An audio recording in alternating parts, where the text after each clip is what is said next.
Nous allons donc pouvoir associer à chaque élément de ce robot ce que j'ai appelé une structure, mais qui est tout simplement le squelette du robot, qui va permettre d'animer chacun des membres indépendamment, mais tout en gardant une certaine logique au niveau de l'articulation.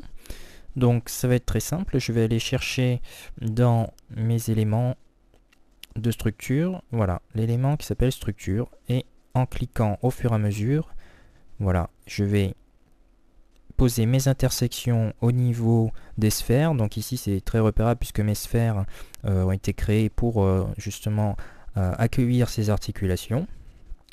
Donc ici je viens de créer une première chaîne d'os en fait, hein, qui va être ma chaîne principale, donc qui part de la tête à la patte arrière. Alors, il va falloir faire attention de renommer tous ces éléments parce qu'on va se retrouver avec énormément d'éléments de structure. Donc, je les renomme au fur et à mesure. Ici, le premier élément qui est qui sera associé à la tête, va être un élément seul en fait, puisqu'il va être le moteur de toute l'animation. Donc, c'est l'élément clé auquel je vais rattacher les deux autres structures de la patte droite et de la patte gauche tout à l'heure. Voilà. Donc je renomme tout ça correctement.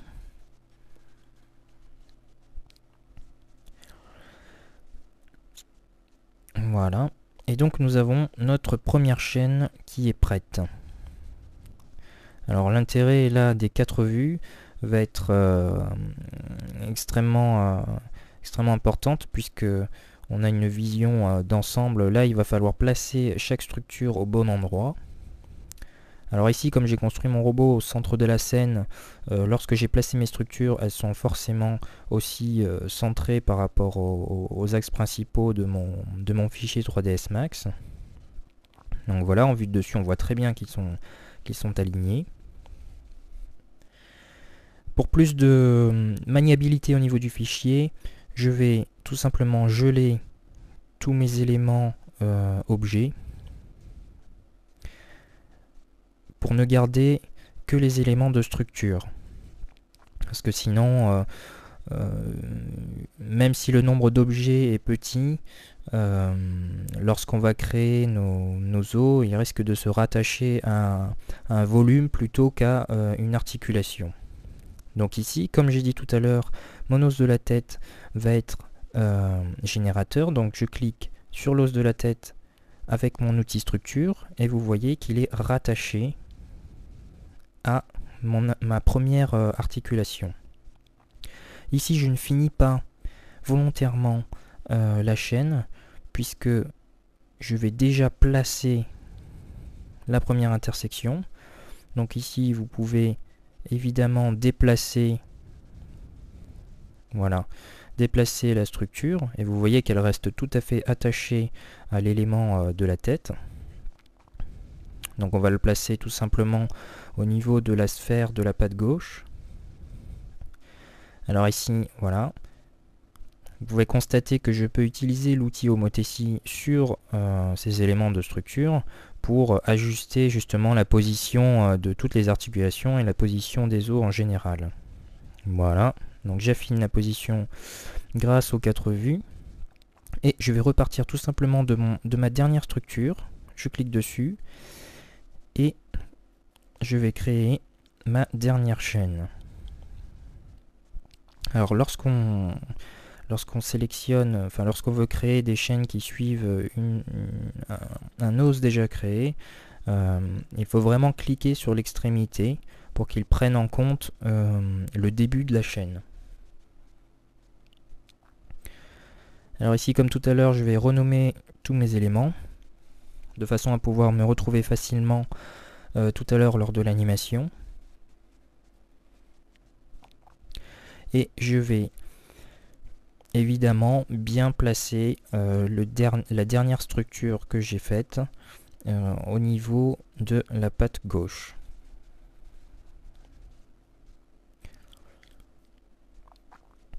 Comme ceci. Voilà, donc je vais aller chercher vraiment la pointe de la chaîne, puisque c'est elle qui va être génératrice de mouvement, et je vais placer le plus proche possible de la pointe du robot.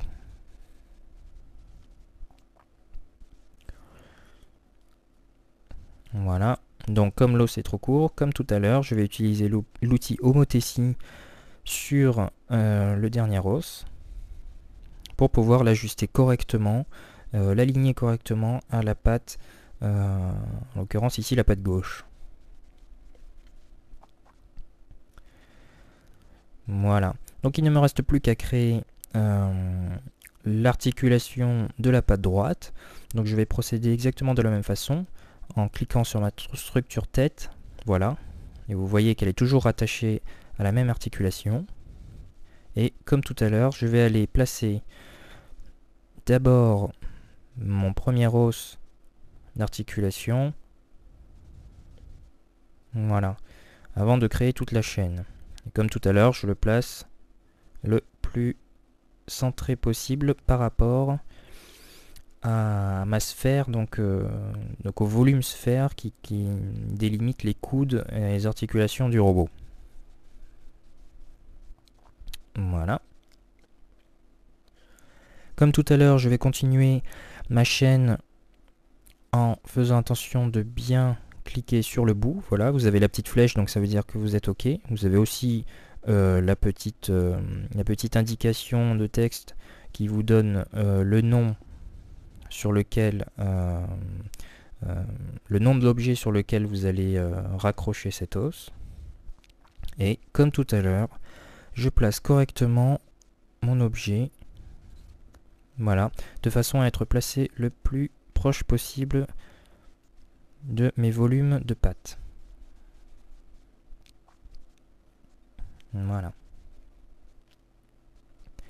Nous avons donc ici notre structure qui est créée pour tous les membres du robot.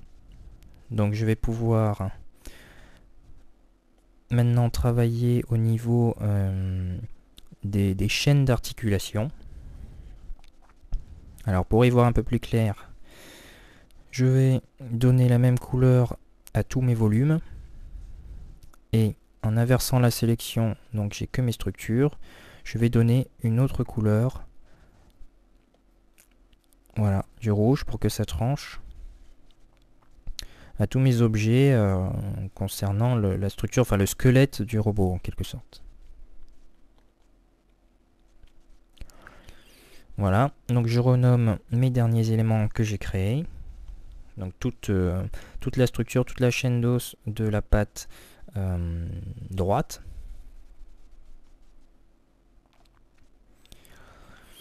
Voilà. Et je vais pouvoir vraiment travailler sur les mouvements de l'articulation de ces chaînes. Alors pour l'instant, il n'y a comment dire, aucun mouvement maître qui peut définir une animation au niveau de ce squelette. Alors pour cela, je vais aller chercher dans mon menu animation ma structure IH. Vous voyez que j'ai un petit pointillé qui pointe et je vais aller chercher mon dernier élément d'articulation, comme ceci. Et si je désélectionne, vous voyez qu'on a cette sélection blanche entre le point initial et le dernier point. Et en bougeant cet élément, vous voyez que j'agis sur toute la structure. Cet élément s'appelle chaîne par défaut. Donc c'est ces éléments par la suite qui vont nous servir à l'animation du robot. Donc pour ça, je vais créer, voilà, le même élément pour toutes les articulations du robot. Par conséquent, on aura au total 3 chaînes en fait de mouvement.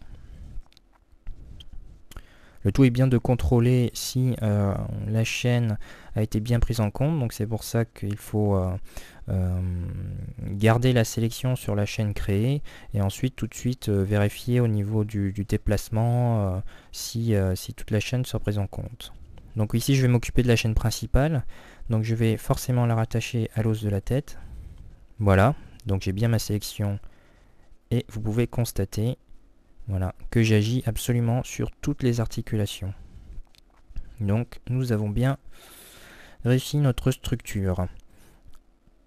Et à partir de là, nous allons pouvoir animer indépendamment les pattes du robot sans que ça saccade. C'est-à-dire que dès qu'on va animer une patte, que ce soit l'arrière qui est maîtresse ou les deux autres, la structure entière va suivre.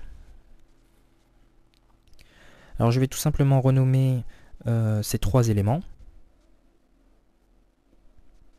pour pouvoir m'y retrouver au niveau de l'animation par la suite.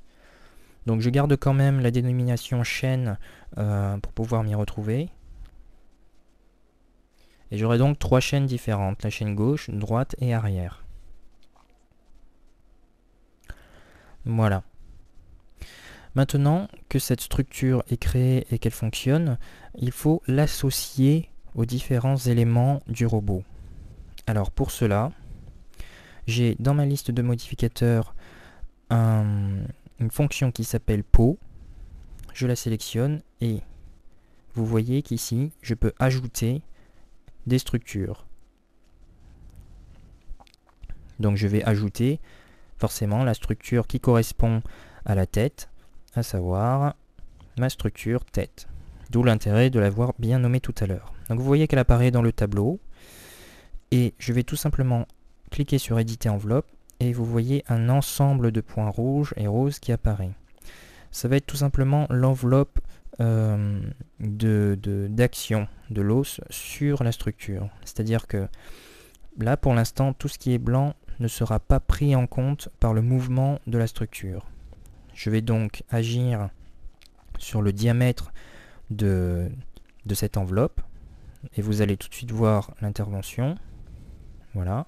Plus j'augmente le diamètre, plus les points rouges donc, qui apparaissent vont être pris en compte en fait dans le mouvement. Ici, je fais de même pour englober l'ensemble de la forme. Comme ceci. Voilà. Je peux ensuite ajuster pour ne pas avoir des formes bizarres et inutiles. Puisque voilà, là, ici, tous mes points sont sélectionnés, donc tous mes points seront pris en compte lors du déplacement de cet os. Voilà, donc vous pouvez voir ici sur toutes les faces que tous les... Et je vais répéter cette opération pour tous mes objets de la scène. Alors, pour être un peu rigoureux, je vais tout simplement geler les éléments que j'ai enveloppés.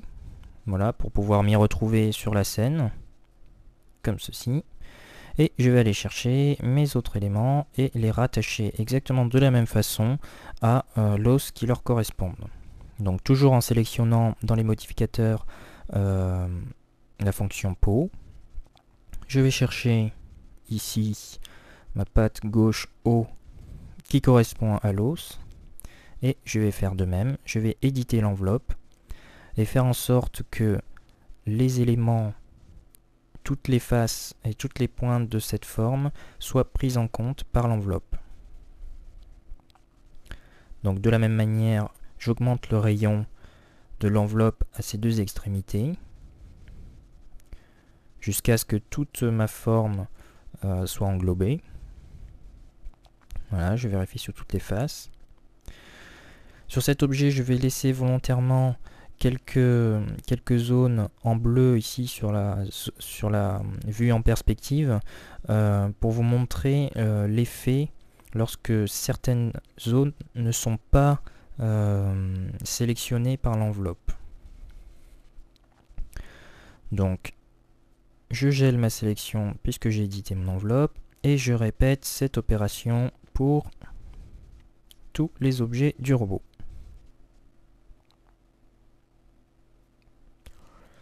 Voilà, en cherchant l'os correspondant et en éditant l'enveloppe, en jouant sur les rayons. Voilà.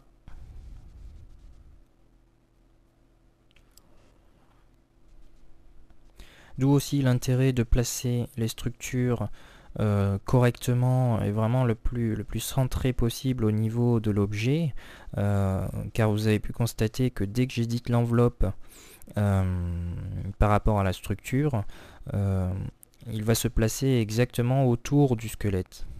Donc si jamais le squelette est en dehors de la forme, vous comprendrez bien que l'enveloppe va être de plus en plus grande et ça va être un peu embêtant au niveau de la vision des choses, car vous voyez qu'ici on a bien l'enveloppe qui est visible, voilà, autour de l'objet. Donc ici vous pouvez constater aussi que j'ai laissé une zone ici bleue, donc qui ne sera pas prise en compte par mon enveloppe. Et donc vous allez voir tout à l'heure en quoi ça peut jouer. Donc je gèle ma sélection. Je fais un petit saut dans le temps car j'ai ici réalisé mon enveloppe sur tous les objets. Donc ici je vais aller chercher chacune de mes chaînes, car ça va être mes éléments moteurs de l'animation, et vous pouvez voir que si je joue, voilà, sur la position de la chaîne, je fais bouger l'ensemble du robot. Et ça va être pareil pour les autres chaînes. Alors ici, il va falloir vérifier si justement tous mes éléments ont été pris en compte au niveau des enveloppes. Et vous pouvez constater que les deux éléments que j'ai laissés tout à l'heure restent en place. C'est-à-dire les points qui étaient en bleu, voilà, restent à leur position initiale dans l'espace et ils ne sont absolument pas pris en compte par l'enveloppe. Alors c'est un moyen de vérification supplémentaire. Donc je vais tout simplement faire le tour, voir s'il y a d'autres endroits que j'aurais laissé inactifs. Voilà, donc apparemment j'ai uniquement deux enveloppes à grossir légèrement pour pouvoir prendre en compte ces petits éléments qui restent en suspens. Voilà, donc je vais aller chercher la patte gauche haut et je vais tout simplement rééditer l'enveloppe. Voilà, pour pouvoir désélectionner ces éléments. Voilà, donc j'agrandis tout simplement l'enveloppe et en restant dans la vue perspective, vous voyez que mon élément est rentré à l'intérieur. Donc il a été pris en compte. Je vais répéter cette opération pour la patte du dessus. Voilà. Et vous allez voir, si j'augmente l'enveloppe, hop, et voilà, il a été pris en compte. Donc il a été pris en compte dans le mouvement du squelette. Voilà.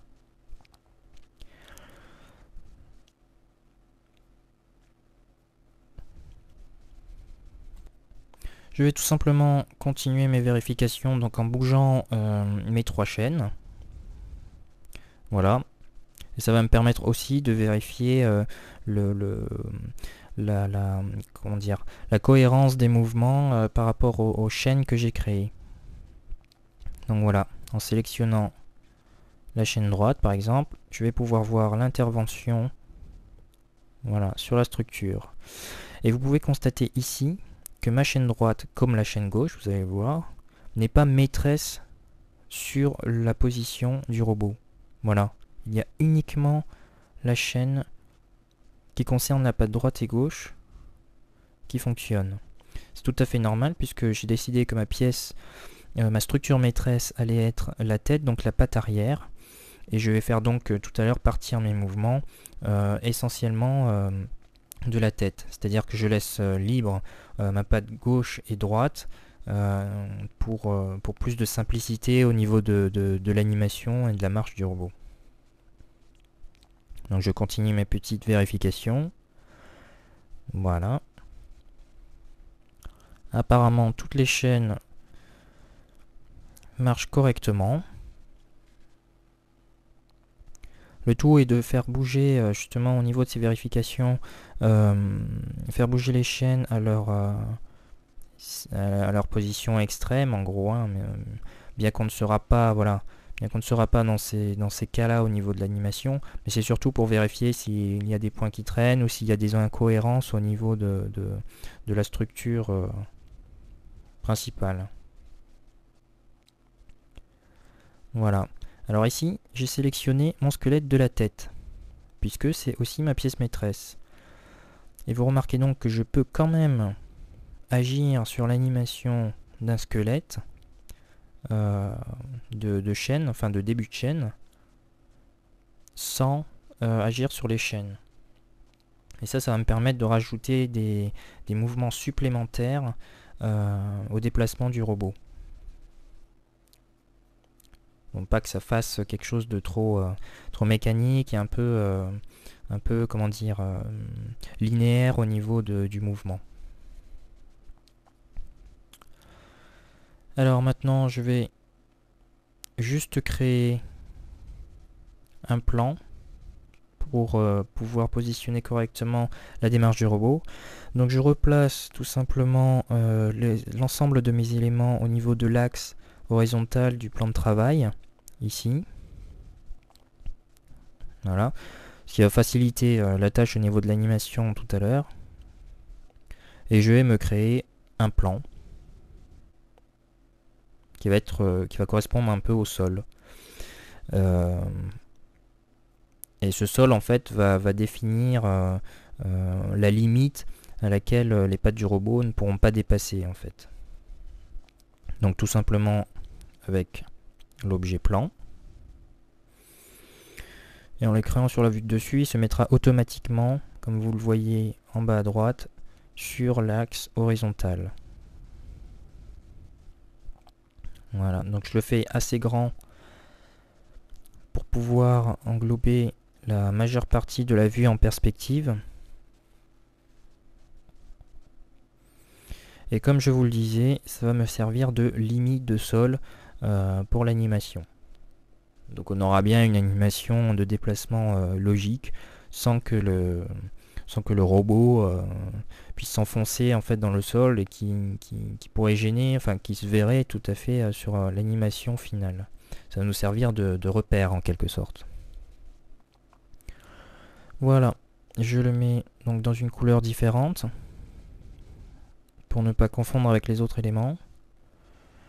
Et nous avons notre élément, notre fichier qui est prêt, voilà, qui est prêt à être animé.